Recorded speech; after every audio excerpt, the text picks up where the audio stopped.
webinar in which we'll be looking at some of the challenges of curriculum design and how we at Ambition Institute think we can best tackle them.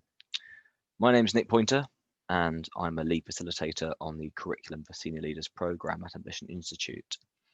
My background is as a science teacher and leader, and for Ambition Institute, I'm a coach, tutor, and teacher educator with a special focus in curriculum and assessment practices.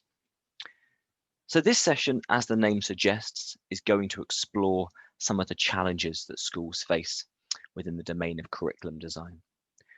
But first, I think it's really important to remind ourselves of the current curriculum context.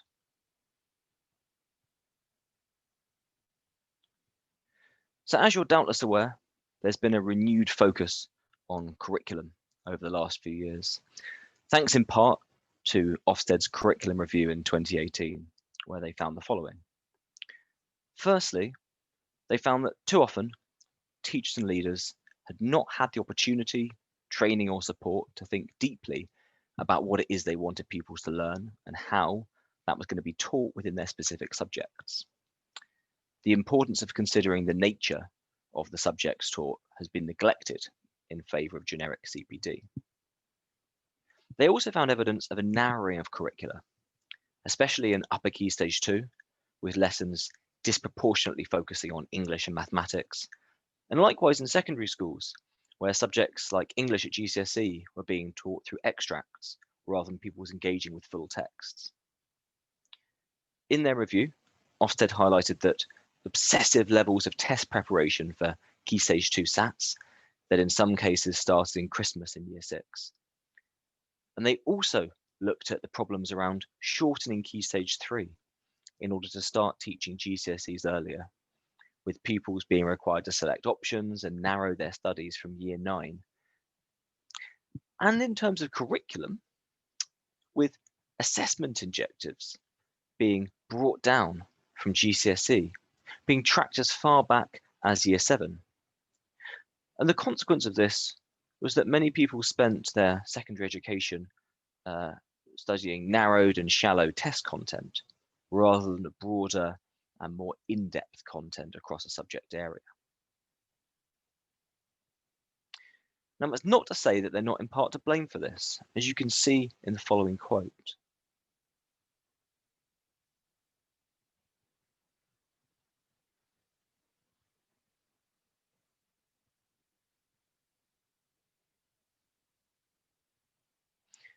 So they've taken some responsibility for this, and here they allude to the high-stakes accountability system that's developed within the sector.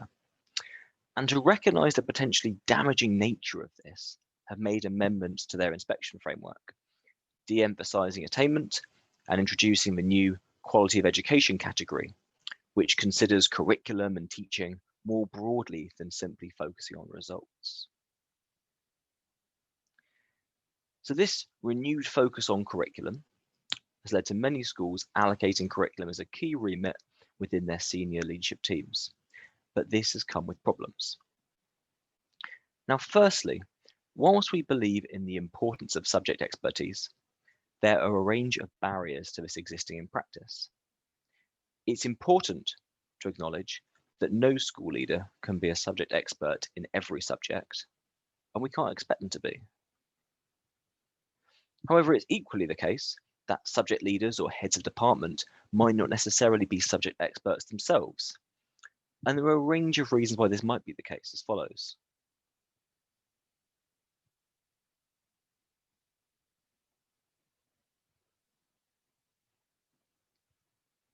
You can have a head of department or subject leader who's a brilliant teacher and a really strong leader and people manager, but they might not necessarily be a subject expert within their discipline to the level that they need to be in order to create a really high level, coherent subject curriculum.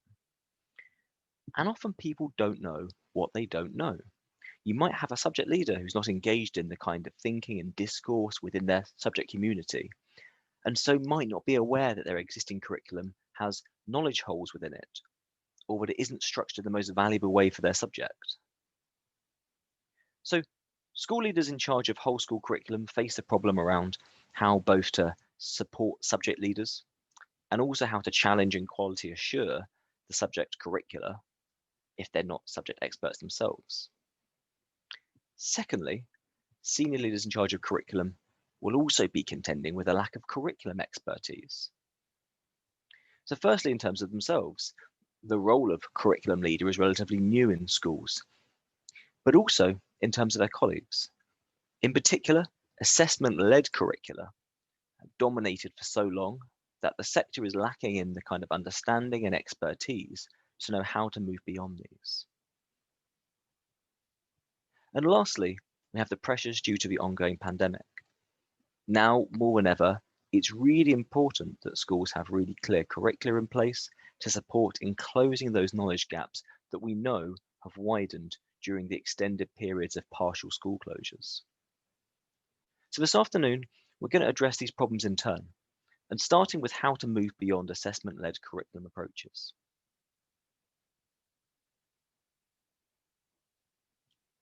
So the following are a series of common statements from teachers and school leaders which you may have come across previously.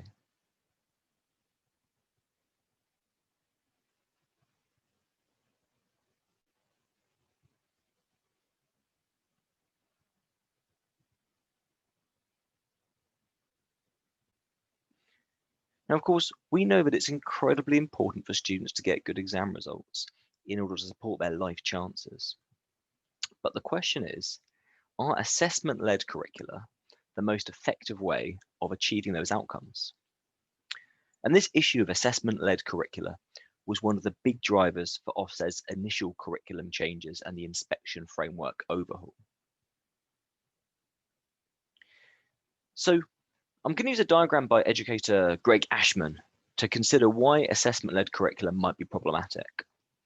And to begin with, a really important starting point in framing how this works is looking at the purpose of assessments and what assessments try to do.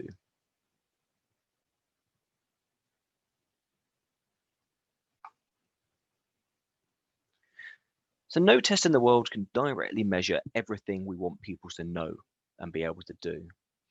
And to examine the implications of this, we need to look at the difference between a domain and a sample. So all subjects are made up from a number of complex and wide-ranging domains. And this is a term for grouped areas of associated knowledge and skill. Any subject discipline can be divided up into different domains of knowledge. So for English, that might be Shakespeare, the Victorians, World War I literature, grammar, and so on. And if we want pupils to know a topic really well, they need to be experts in the domain. And that's indicated here by the blue rectangle. Everything within there is a kind of expert performance, knowledge, and skill within a multifaceted domain. But assessing and testing a learner's competence for the whole of this complex domain is incredibly difficult and essentially impossible to do. There might be thousands of related bits of knowledge or skill that make up any one given domain. So therefore, all assessments must instead test a sample of a given domain. And that here is indicated by the red spots in the rectangle. Assessments attempt to measure some of that big body of knowledge that we want students to know. And then we use that as a proxy to make some kind of assumption about their knowledge of the wider domain. But now comes the danger of assessment-led curricula.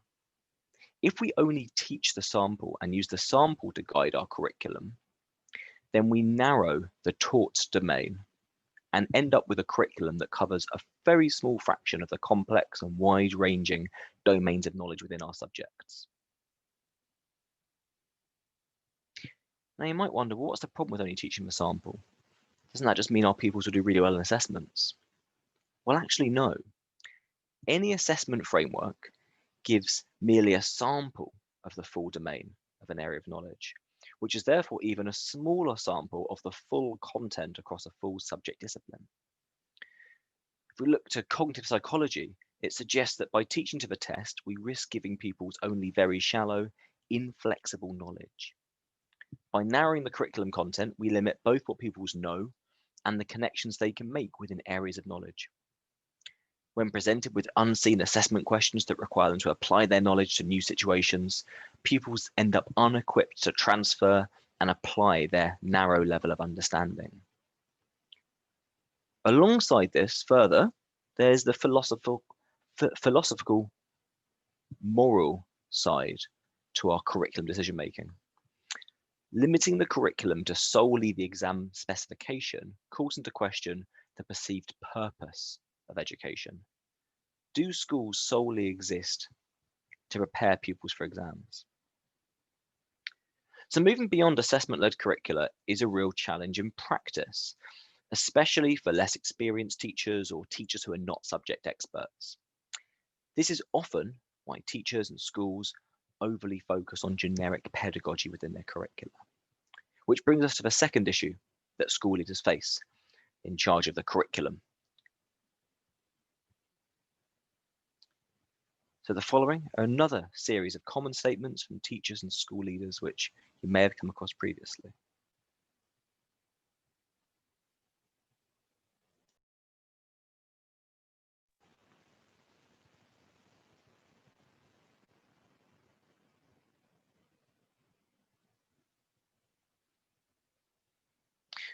Now, these ways of thinking miss something that is at the heart of effective curriculum design, that pedagogy can only get us so far. Neglecting what is taught in favor of focusing on how to teach it is a mistake, and never has this been more important than our current context. This is reiterated by Ofsted's Chief Inspector, Amanda Spillman.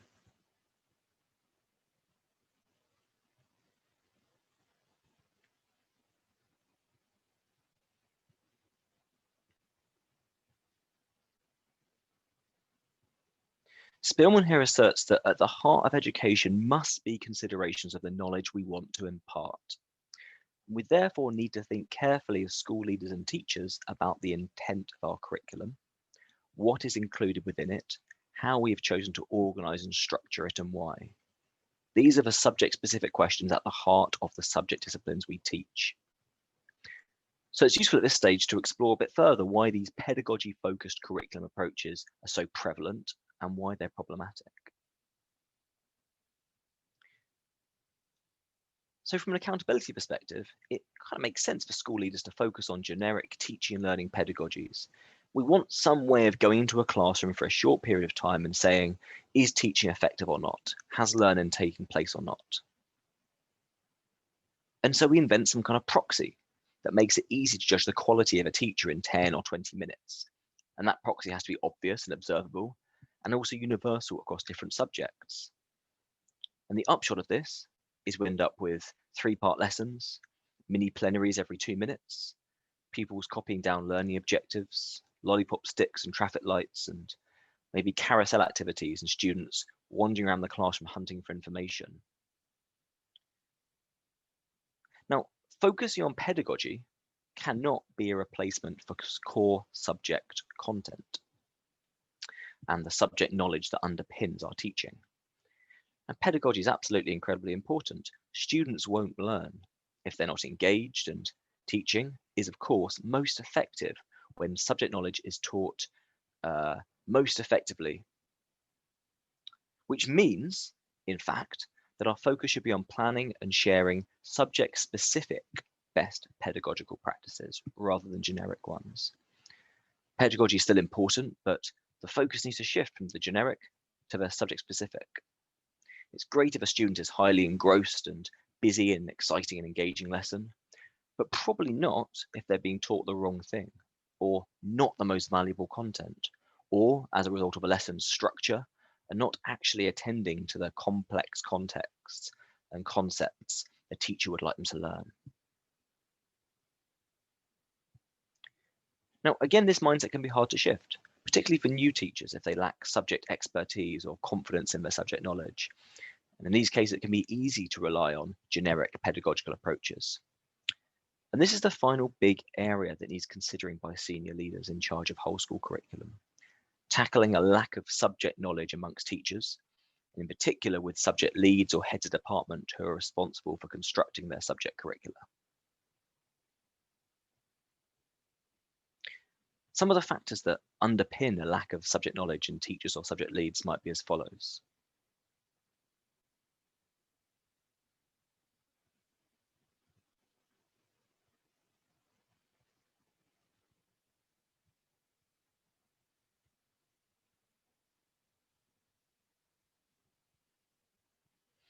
And teaching is such a personal profession, and it's very difficult for teachers to admit or even identify when they're lacking in subject knowledge, especially as many new secondary teachers might not have A levels or degrees in the subjects they're teaching.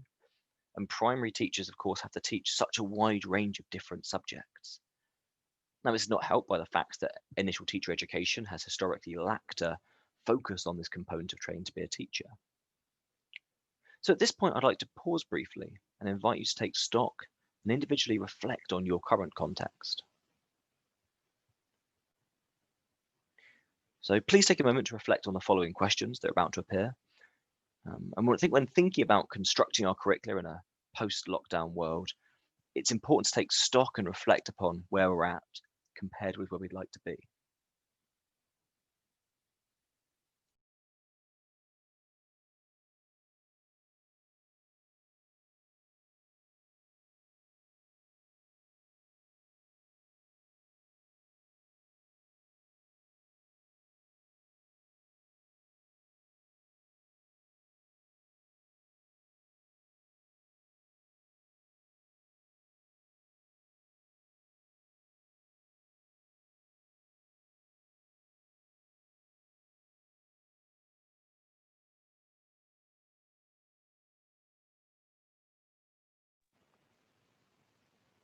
I think it's important to note for question 4 here that no one should be reinventing the wheel and planning an entire curriculum from scratch.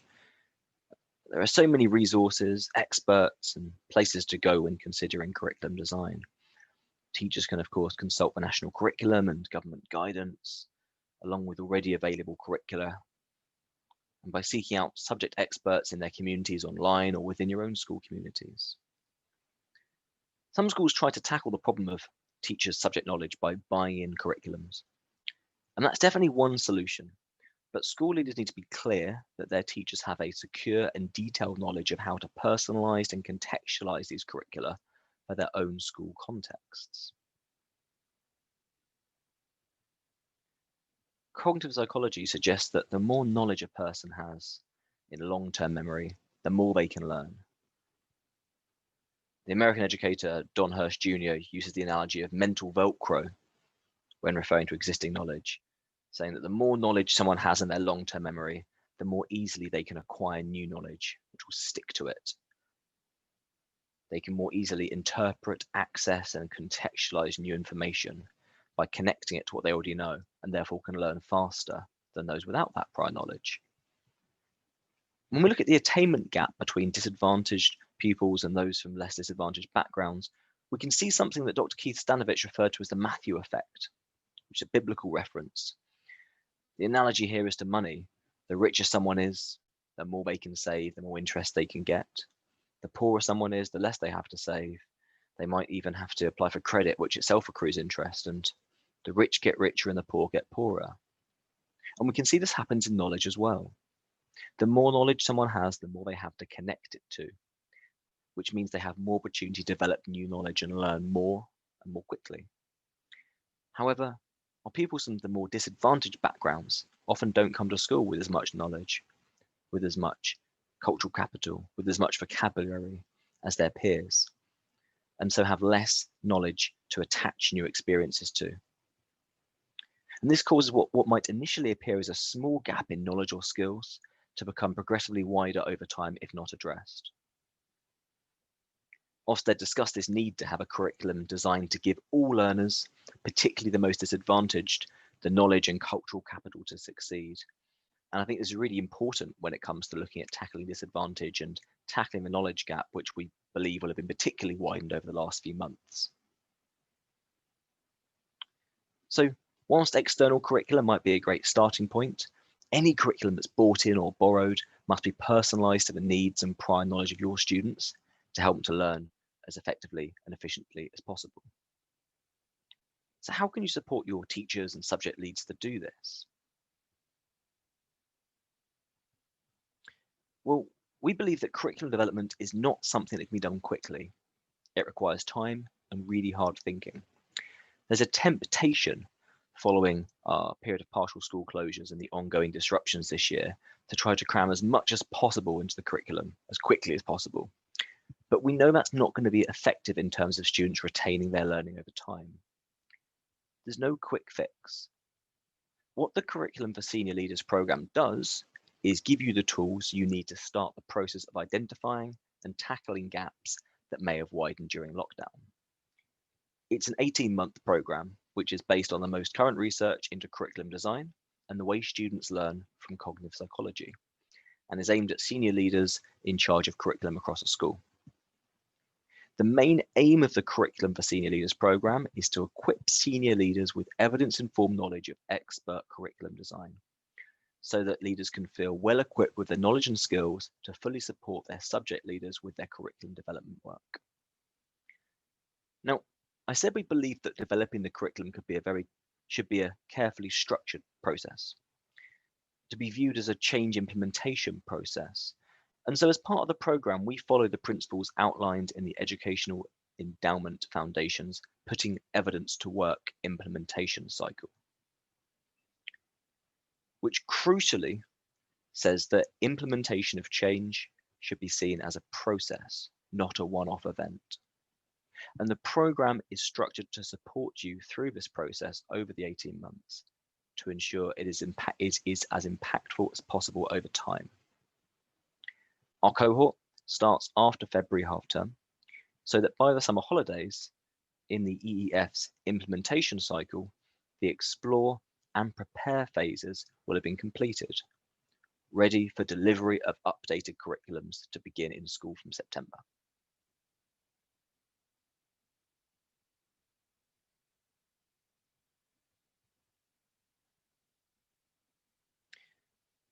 Over the 18 months, there are 9 modules in total, as follows.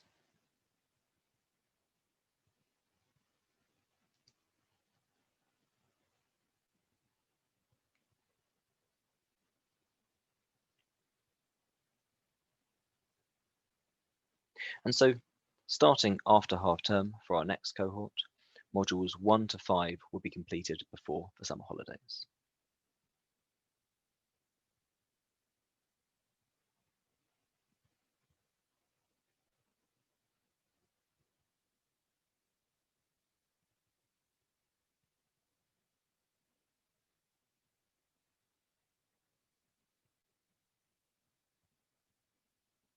And you can see here that there's a whole range of curriculum knowledge for leadership covered on the program, from thinking about the importance of curriculum intent, as I said, the cognitive psychology that underpins effective learning, to the pragmatics of curriculum design and medium and long-term planning, to how we best implement our curricular changes, to what CPD or teacher education might look like in the realm of curriculum, and down into module 8 to the role of assessment in curriculum and how meaningful assessment might tie into effective curriculum design.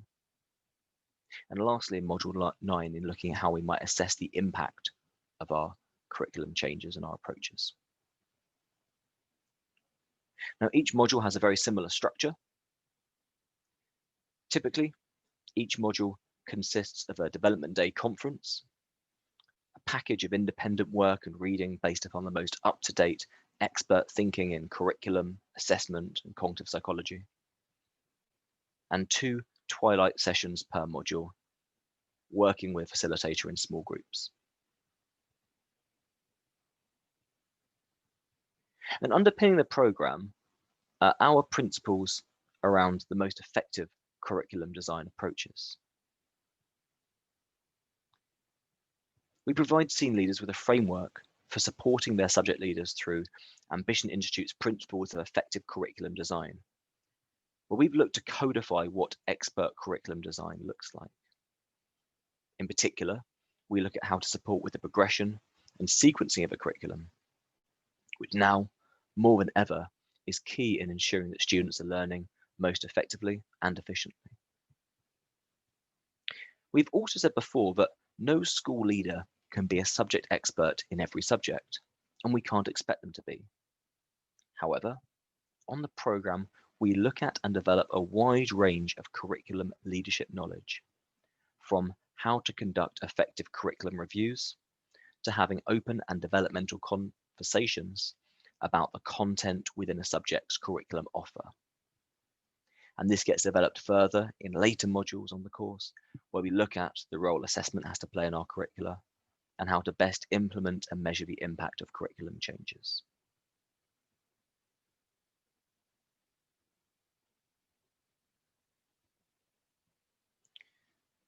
All participants on the curriculum programme also have access to a suite of long-term and medium-term plan case studies for a large range of subjects and phases. These help to exemplify and demonstrate the processes and habits of planning we look at, and support participants and their schools with creating their own.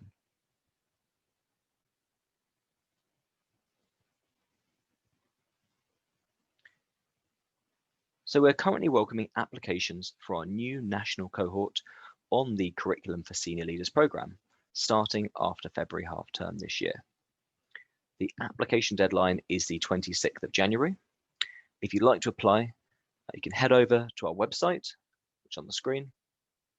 Alternatively, please email the address on the screen for more details. Thank you very much for listening.